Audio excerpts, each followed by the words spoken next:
नमो बुद्धाय दोस्तों आप अगर पूरी जिंदगी सुखी रहना चाहते हैं, खुश रहना चाहते हैं, तो भगवान महात्मा बुद्ध के ये 2 उपदेश जरूर सुनना।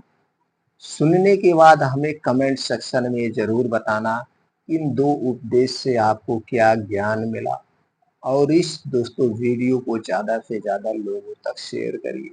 मित्रों, हमारा एक ही उद्देश्य है, भगवान महात्मा बुद्ध के उपदेश हर घर तक पहुंचने चाहिए, हर आदमी तक पहुंचने चाहिए।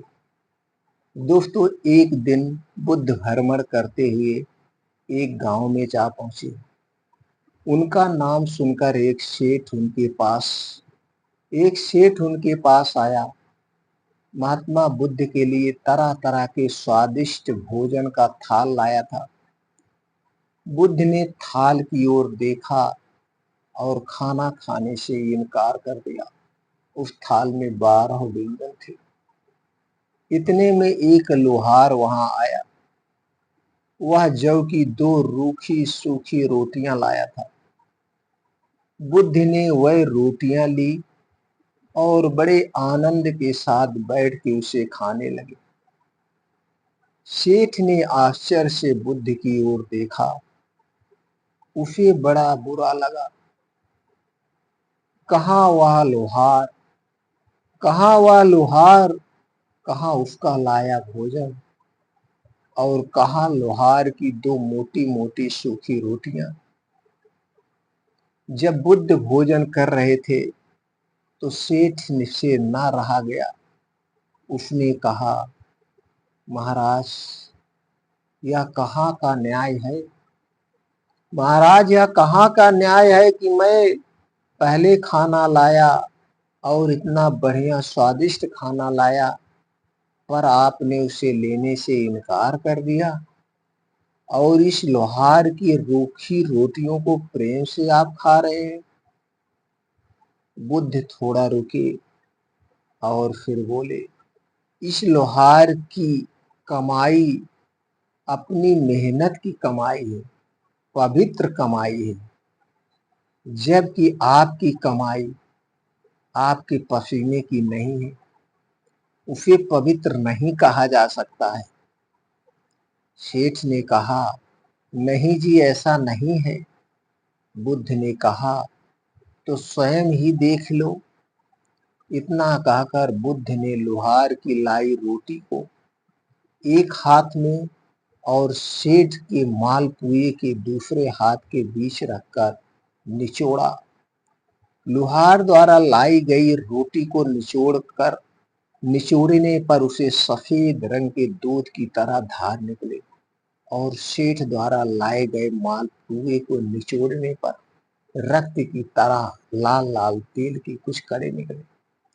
सेठ को काटो तो खून नहीं। वह राजा से सिर झुकाकर अपना थाल लेकर चला गया।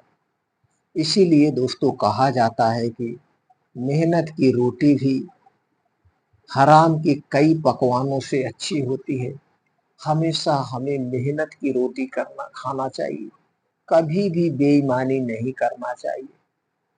कभी भी हमेशा ईमानदारी की रोटी खाएंगे तो उसमें सभी पोषक तत्व आपको मिलेंगे और उसके फायदे ही फायदे मिलेंगे।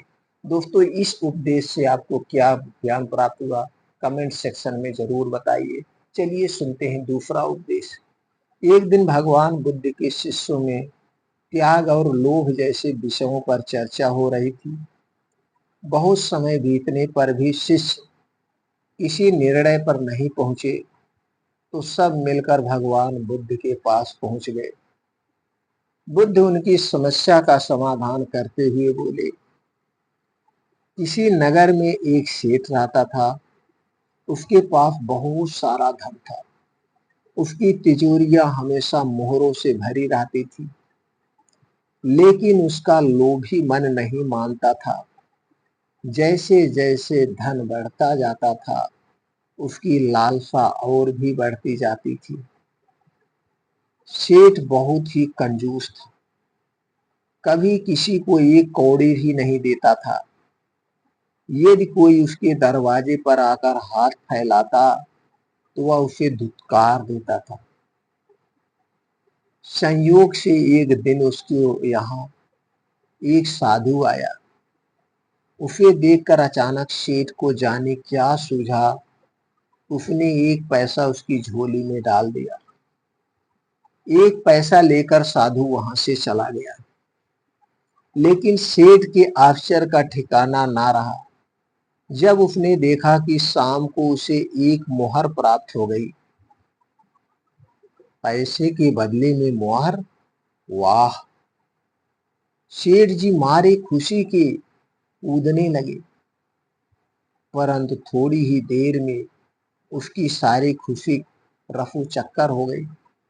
उसके भीतर कोई कह रहा था, अरे मूर्ख, ओ मूर्ख, तूने साधु को पैसा ही क्यों दिया? यदि एक मोहर दी होती तो तू ना जाने कितना माला माल हो जाता। ऐसा विचार आते ही सेठ ने अपने को धिक्कारा, अपना अफसोस किया। हाँ, सचमुच मैंने मूर्खता की है।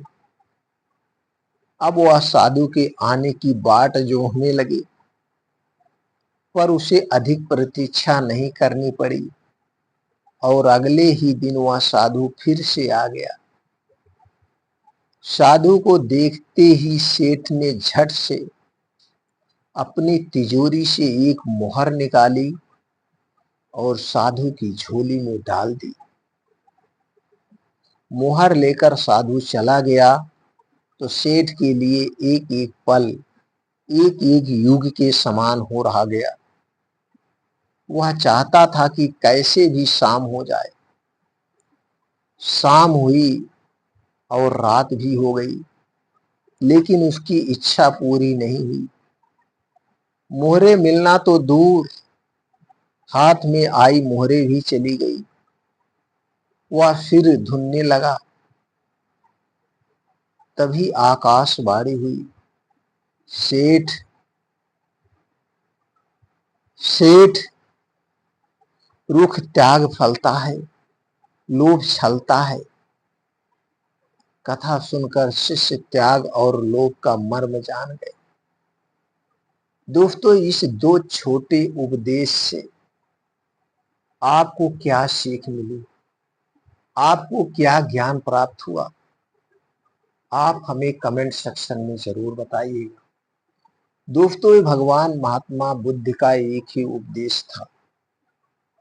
हमारे पूरे विश्व के जितने भी लोग हैं, उनके मन में छल कपट नहीं होना चाहिए, उनके मन में द्वेष की भावना नहीं होनी चाहिए, जिससे सबके जीवन में खुशियां आए। दोस्तों, हम सबको एक ही विचार रखना चाहिए, चाहे वह भाई हो, चाहे वह पड़ोसी हो, चाहे गांव का कोई भी इंसान हो, हमें सबके साथ एक समान व्यवहार करना चाहिए। कभी भी हमें एक दूसरे के साथ छल कपट नहीं करना चाहिए। अगर हम एक दूसरे के साथ छल कपट करेंगे, दोस्तों, हमारा जीवन कभी सुखी नहीं रहेगा।